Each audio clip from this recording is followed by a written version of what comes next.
Hello everybody, this is Gamer Gar. Welcome back to another 100% Stardew Valley completion Let's Play. We are now entering the final week of fall, so before we know it, we're going to have one whole year done with this challenge. We have a deluxe coop filled up to the top with cozy rabbits. Eventually, they are going to start banging out tons of rabbits' feet. That's going to make getting friendship up with the NPCs trivial. We're also going to pick up another special orders quest. We're going to go with fragments of the past. We need to gather 100 pieces of bone. For Gunther there, we have unlocked Ginger Island. That will be simple to do.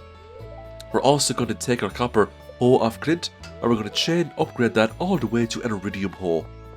We're now going to enter Ginger Island. It was a rainy day over here, and we managed to get an amethyst off the east gem bird. So because we have 2 of the 4 minerals, we can more or less guess what the last 2 are going to be by bringing along a topaz, an emerald, and an aquamarine. After guessing a few combinations, we figure out the puzzle and we get 5 golden walnuts as a reward, which is pretty nice. I now had over 100 golden walnuts, so I could enter Key's secret walnut room. We have 2 quests available. Let's play again, that's the Junimo cart and Key's Prismatic Grange. Now because the Prismatic Grange is going for more key gems, 35 in total, we're going to give the Junimo cart a break for now, and we're going to take on the Grange quest. We do have lots of resources on the farm to make that quest fairly simple to do. We're also trying to collect all of the bone fragments here now for Gunther. The dig site is a great place to come every couple of days. We also get very lucky here. We pick up 3 artifacts we haven't gotten before. We got the skeletal hand, the prehistoric skull, and the skeletal tail. All artifacts needed to give in to Gunther to progress his own artifact side quests. So that is a step in the right direction there when it comes to getting all of the minerals and getting all of the artifacts the game has to offer within the first year. So because we have all of the bone shards from Ginger Island, we're now going to go down into the 70s here in the regular mines. We're going to farm up skeletons because they also drop bone fragments. We also need to kill a lot of skeletons for monster eradication goals, so this is basically hitting 2 birds with the 1 stone. Any diamonds we pick up, we're going to keep those because we need 10 diamonds in total to get a special book of power off of the dwarf over in Ginger Island. He's located on the 5th floor inside the Volcano cave. We're also collecting iron ores as well and coal so we can make more bombs if we want to do more Skull Cavern runs in the future. Though it doesn't take us too long to get the monster eradication goal for the old skellies here. They're also dropping bone swords occasionally, and those weapons can be sold to the Adventurers Guild for a fairly decent profit. So that's the monster eradication goal complete there for fighting the skellies, which is really nice. For the rest of the day, we're going to continue fighting the skellies just to get more bone fragments, and we're picking up iron ore along the way. If we come across dust sprites, we will absolutely murder those because we need to kill a total of 500 dust sprites to complete another monster eradication goal. So we're now finished with the skellies. We have all of the bone fragments we need for Gunther's quest. For the next couple of days, we are going to primarily focus on dust sprite eradication. And once we finish off these 500 dust sprites, we're going to get a ring called the burglar ring, and that increases the chance monsters will drop more loot. It's an absolutely amazing ring when it comes to getting lots of goodies from delving into the dungeons. The next day, all of our fiber seeds have fully grown, so we're going to collect all these. This is going to give us an absolute huge amount of fiber. We won't need fiber again probably for the rest of the challenge, unless we go absolutely crazy and we decide to make hundreds or thousands of tree fertilizers or something like that. We're going to go to Robin now, and we're going to upgrade our barn to a big barn, and that will be upgraded again to a deluxe barn, and we're going to get lots of pigs for the farm. So we just completed Gunther's fragments of the past there. We get some gold for completing that, but we're also going to get the bone mill recipe the next day as well. We get our steel hoe off Clint. That's going to be sent back in, and we're going to upgrade that to a gold hoe. So we're almost there with the hoe upgrades. We're going to go back to Clint again, and we're going to get him to break open all of our accumulated geodes and mystery boxes. Now we get some very handy items here from the mystery boxes: hardwood, strange buns. That strange bun is going to come in fierce handy later for Vincent. We also get a golden pumpkin, which is going to come in handy for George's birthday. And we get the elusive Book of Mysteries, which is another book of power that increases the odds of you obtaining mystery boxes. Now I personally find that book of power very difficult to come across. I have played through this game multiple times now since 1.6, and I've gotten Clint to break open tons of mystery boxes. I always find that that book of power is just very rare to pop up. So it was George's birthday. We gave him the golden pumpkin. He was very happy with that. It pushed him up to 3 hearts out of 10, which was nice. We're then going to go to the Joja Mart and we're going to purchase 100 Joja Colas. And that's going to be the blue item for keys Prismatic Grange. For the green we had fibre, for the yellow we had sap. Now for the red we're just going to buy some cherry bombs. They are 450 gold a pop, but we have lots of money. And I didn't want to use up all of my copper ores to make cherry bombs. Now for orange I just needed a few more copper ores, so we're just going to go into the regular version of the mines here. And we're just going to farm up some copper to get that to 100. And that's going to be the Prismatic Grange quest completed. And that'll be our first batch of key gems that we can use to get some very powerful items in the key store. So once we donate all of our items here, the Joja Cola, the bug meat, the sap, the fibre, the cherry bombs and the copper, we get 35 key gems. There's a lot of useful things we can buy, but for the first item we're going to get the key to the town. This will slightly change the opening hours of a lot of the Stardew Valley vendors around the map, including Barney and Clint, so it's an absolute game changer. We can also enter anybody's house regardless the time of the day. It's going to make it a lot easier to give people gifts. We're going to purchase a void egg off Krobus. That will be turned into a void mayonnaise. We're also going to pick up some of the recipes he has here too, like the wicked statue and the crystal floor. We're then going to venture into the Skell Cavern today. Now, we're not really looking to venture down deep today. We're coming in here primarily for monster eradication goals. We need to kill 1,000 slimes. This is a great place to do that. We need to kill a lot of serpents, a lot of mummies, a lot of pepper rexes. Basically, all of the enemies in here are required if we want to get the monster slayer hero. Now, we can still hit 2 birds with the 1 stone. We're still going to come across lots of materials, lots of copper, iron, gold, and of course iridium, and we can sell all those and use those to make useful items. Now, the pepper rexes are very hit and miss. If we come across some prehistoric floors, that can dramatically accelerate our completion goals with the pepper rexes, but there's also a chance that we can come in for the Skell Cavern run and not come across any of those floors. They're quite the rare floor to come across. Now you can also find pepper rexes outside prehistoric levels, but in very small quantities, and they're still quite rare. So when it comes to completing monster eradication goals in year 1, a lot of it comes down to how lucky you're going to get in finding prehistoric levels and coming across pepper rexes. Now you only need a kill count of maybe 50 of those, so it's not huge, but the rarity alone can make it challenging. At the end of the day, it's all up to the RNG of the game. You know, there's always a luck factor involved when it comes to completing these challenges. You could of course reset your days and try to do the Skell Cavern over and over again, but a lot of that comes down to your patience and, you know, how much time you're willing to sacrifice to get some of these goals completed within the first year. At the end of the day, we have to remember that Stardew Valley is a never-ending game. Unless you're doing a very specific challenge, you'll beat the goals eventually, so you don't really have to reset days over and over again, unless you're playing the game the way I do, and you really want to get these goals done before year 2 comes into play. But it's up to yourself, really. Now, these big slime balls are coming in fierce handy, because when you destroy them, there's a good chance the little mini slimes will pop out, and each of those miniature slimes count towards a kill when it comes to the slime monster eradication goals. The mummies would have been way easier if I had a napalm ring or if I had the Crusader Ancient on my weapon, but alas, we don't have any of those, so we have to destroy them and detonate them to get the kills for those.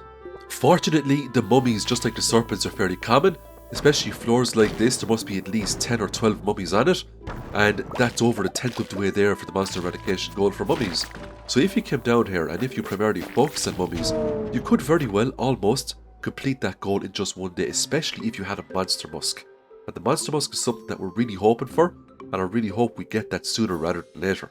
Let's take a look at the spoils from our last Skell Cavern run. We picked up 7 diamonds, which was amazing, and we got over 250 iridium ores. We also get the bone mill off Gunther, which was great, and the gold hoe off Clint. Now we're going to hand the gold hoe back into Clint and give that its final upgrade, which will be the iridium hoe. We're also going to go to Robin, and we are going to get another upgrade here. We're going to go with Deluxe Barn. Once that gets unlocked, we can then start getting pigs for the farm.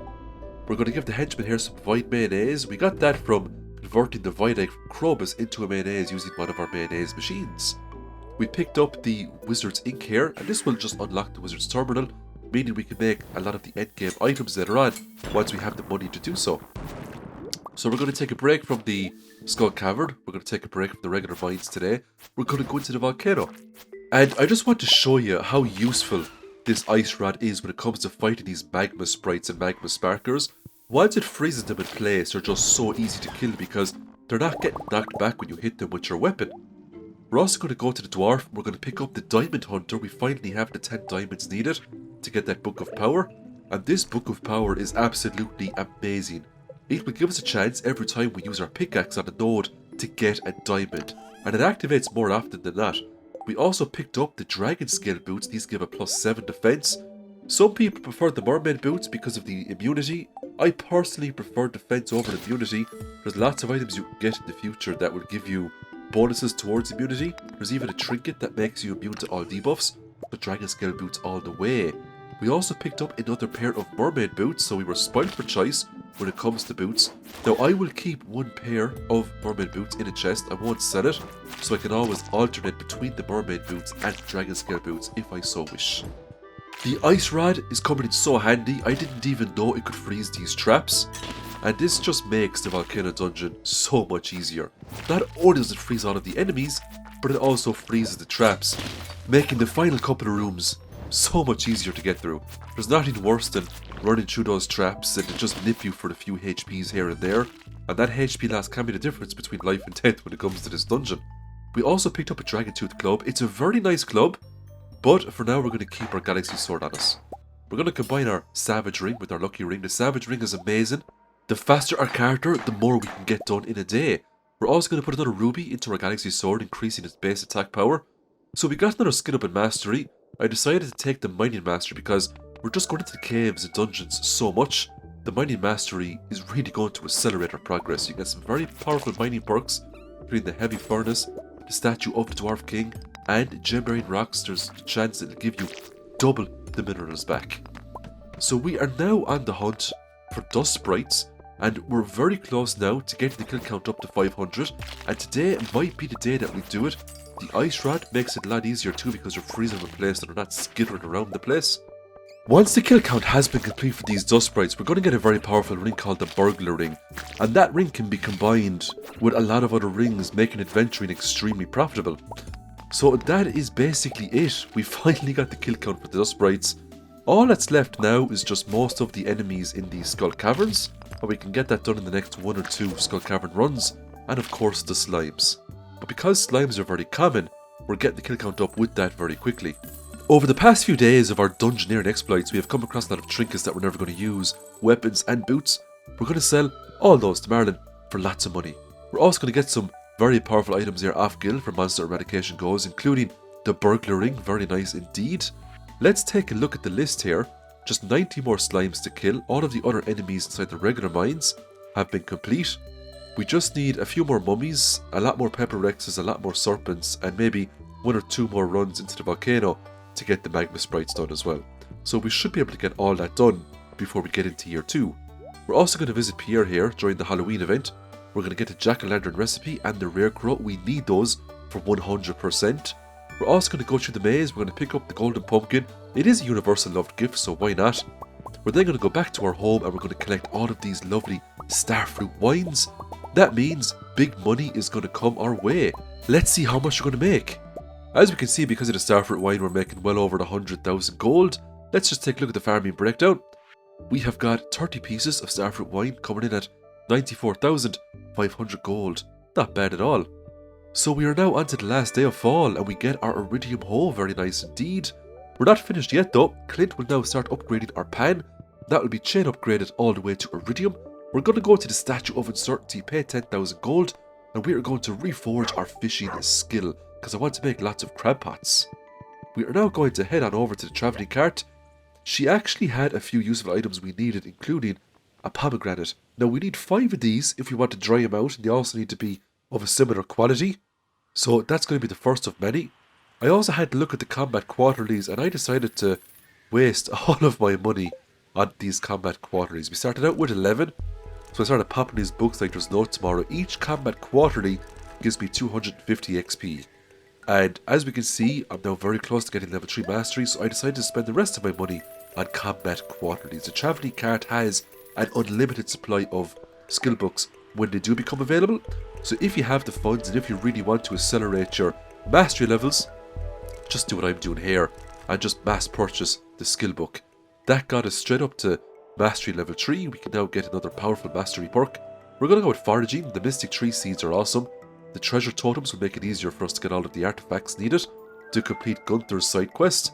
And of course, the golden mystery boxes are an absolute game changer. You can get some amazing things out of golden mystery boxes, including auto petters. So we're going to make a statue of the Dwarf King. That's going to give us very powerful mining perks every day. And we're going to make some heavy furnaces as well. It just means we can process a lot more ores into bars. It's a great time saver. It's also a great money saver as well. In the previous video I stated that the albacore was the last fish we needed. I totally forgot about the midnight carp. I was very lucky I remembered it. So that is actually the last fish we needed for fall. Now it's just a few fish left for winter. Level 5 fishing, we're now going to get Tapper. Reduce requirements there for the crab pots. And Lore Master, crab pots no longer require bait. That's going to come in fairest handy now in the future. And that is the end of another Let's Play. So we're now entering winter. And it's going to be very interesting to see how well we do by the end of the first year. Thanks again everyone for taking the time to watch these Let's Plays. I really appreciate you. And I hope you have a great week. I'll see you very soon for the next Stardew Valley Let's Play. In the meantime, stay cozy and subscribe and like the video if you enjoy these Let's Plays.